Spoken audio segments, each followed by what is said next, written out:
Hello, we are Lourdes Moreno and Paloma Martínez from the Computer Science and Engineering Department at Universidad Carlos III de Madrid. We belong to the Human Language and Accessibility Technologies Research Group. In this talk at LREC 2026, we present the paper Human in On-the-Loop Framework for Accessible Text Generation. We would like to begin by briefly introducing our research context. We belong to the Human Language and Accessibility Technologies Research Group. We work on cognitive accessibility, language technologies, and accountable human-centered AI. This means helping people understand and use information more easily, especially users with different cognitive profiles. This perspective is reflected in two current research projects. Human AI, which focuses on human-centered and responsible AI, including explainability and human oversight, and Plain Health Project, which focuses on plain language in healthcare in clinical communication.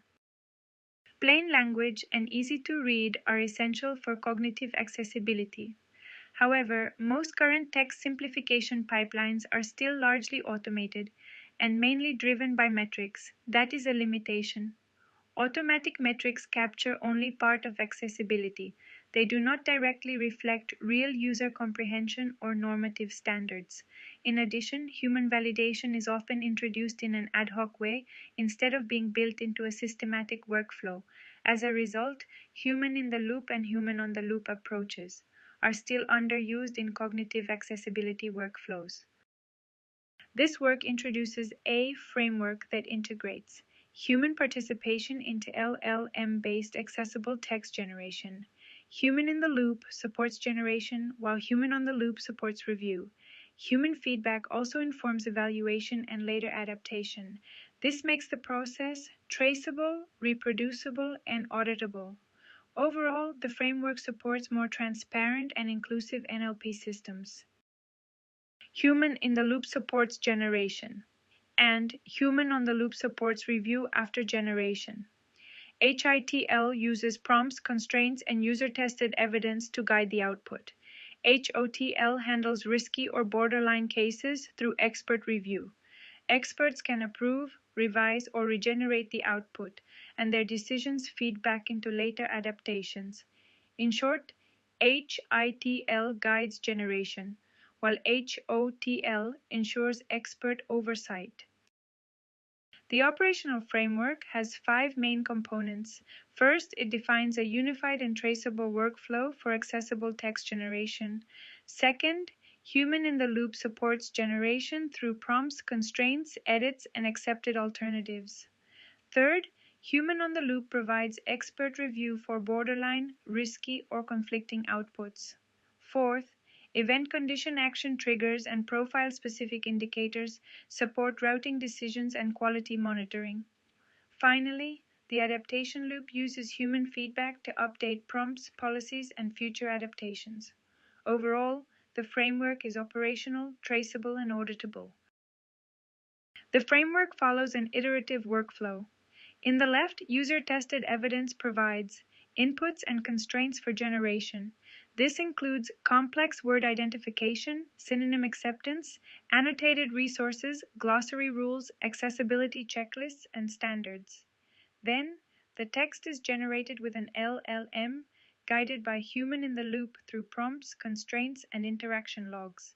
After that, the output is evaluated with automatic signals, including readability, factuality, semantic similarity, and structural features.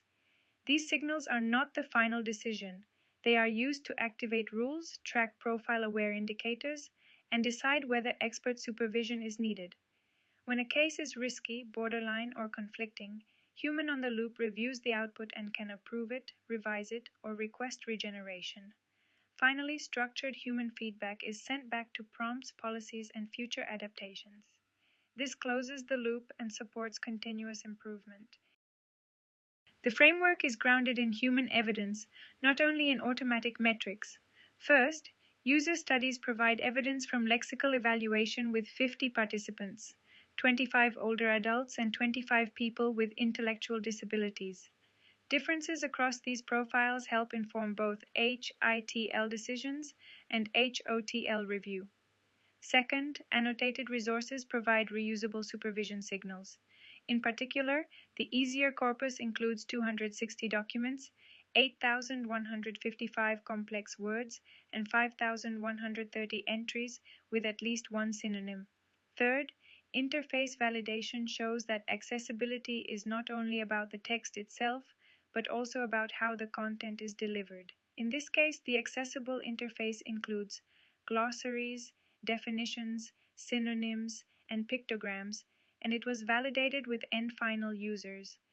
Together, these prior results form the evidence layer that informs generation, review triggers, and adaptation. Human participation changes the design because the two user groups contributed complementary signals. In complex word identification, older adults showed higher recall. That means broader lexical coverage. By contrast, participants with intellectual disabilities showed higher precision and a stronger F1 result. That means more selective judgments. A similar difference appears in synonym acceptance. Older adults were more likely to reject all options, while participants with intellectual disabilities were more likely to accept at least one synonym. The implication is clear. There is no single universal simplification strategy. The workflow must be profile-aware, and it must preserve human review for borderline cases.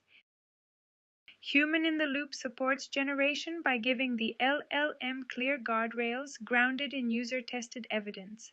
These guardrails include requesting short, active sentences, discouraging jargon, expanding acronyms, and splitting long sentences so that each one expresses one idea at a time.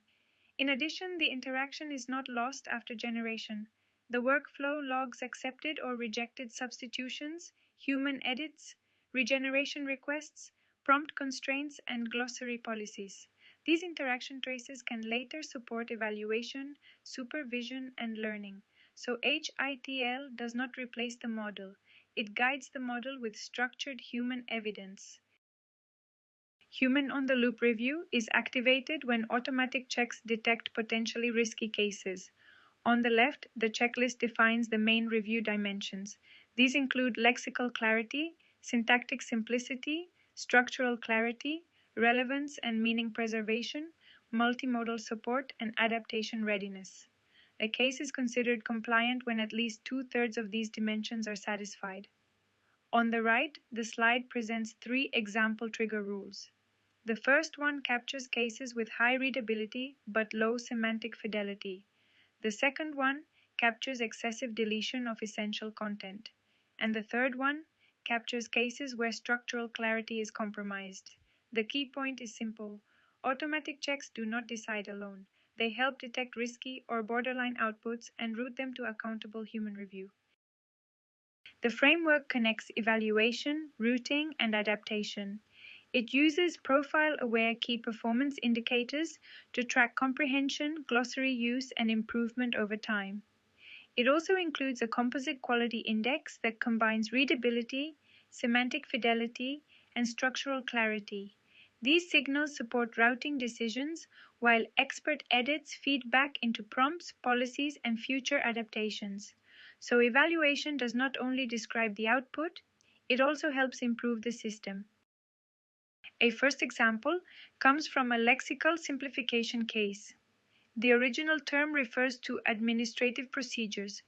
In the first adaptation, it is replaced with a more informal term, similar to paperwork. At first, this may seem simpler. However, this option is more colloquial and less precise in this context.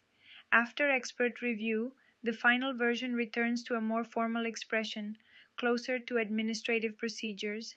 So, the final text remains clear, but it also preserves the intended meaning and the appropriate register. The key point is that better readability alone does not guarantee precision or adequacy. His second example comes from a clinical context. Here, the key issue is not lexical choice, but information prominence. Surface readability improves and the text becomes shorter. For example, readability increases from about 60 to 73, and the length is reduced substantially. However, other signals suggest a possible problem. Semantic similarity and alignment scores indicate substantial reformulation and possible loss of clinically important information. So, from the framework perspective, the text becomes easier to read, but key medical information may lose prominence. This is exactly the type of case that should be escalated to human on the loop review. The main takeaway is clear. Better readability alone is not enough in high-risk domains. The framework also includes an explicit governance layer to support ethical AI first. Traceability means that decisions can be followed over time. This includes versioned prompts and policies, rule evaluations, KPI snapshots, and interaction logs from both HITL and HOTL. Second, explainability means that routing and editing decisions can be understood and justified. Third, oversight ensures that humans remain in control of the process. The framework includes human-on-the-loop review and no automatic approval in high-risk domains. So ethical AI is embedded in the system. The final message is straightforward. Accessible text generation should be treated as a human-grounded workflow, not as a purely automatic simplification task. User-tested evidence should inform both generation constraints and review criteria. Automatic metrics remain useful, but only as one layer of the pipeline. Human in the loop and human on the loop make the workflow traceable, explainable, and adaptable. Ongoing work includes deploying and validating the framework across domains, quantifying comprehension gains, and implementing a multi-agent orchestration. We look forward to seeing you and discussing this work with you at LREC 2026.